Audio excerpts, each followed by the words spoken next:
Hello' friends, আজি মই কচুৰ লগত মাছৰ মাথা বনালোঁ।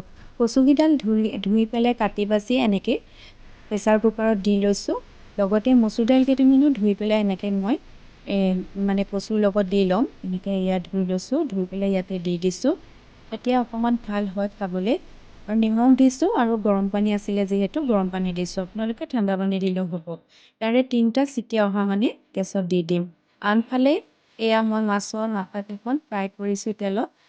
এফালে ফ্ৰাই কৰি মই মানে এইফালে কচুটো আমাৰ হৈ গৈছে। কচু পূৰা আপোনাৰ এনেকৈ গলি গৈছে। ঘুটনি মাৰি দিছোঁ। ঘুটনি মাৰি দিলে পূৰা গোল হৈ যায়। তেতিয়া খাবলৈ ভাল হয় গোল হৈ গ'লে। দেখিছেনে পূৰা গোল হৈ গৈছে। আনফালে মাছখিনি ফ্ৰাই হৈ গৈছে। সেয়া মাছৰ ফ্ৰাইখিনি উঠাই লৈছোঁ। সেয়া বাকী থকা তেলতে মই তেজপাত, লং, ইলাচি, দালচেনি সকলো দিছোঁ। পিঁয়াজো দিছোঁ। অলপ সময় ভাজি থাকোঁ এনেকৈ।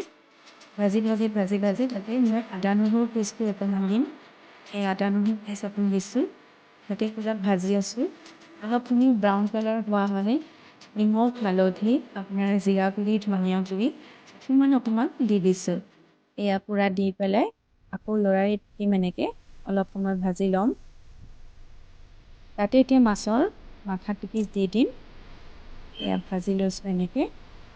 অলপ সময় ঢাকি দিছোঁ মাছৰ মাথা পিচ যাতে গলি যায়।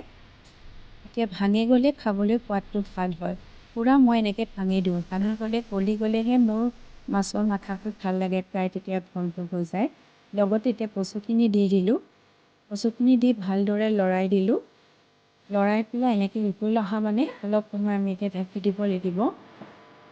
এয়া মই ঢাকি দিছোঁ অলপ সময়। এয়া উতল আহিছে। এতিয়া মই অলপ জালুকৰ গুড়ি দি দিছোঁ।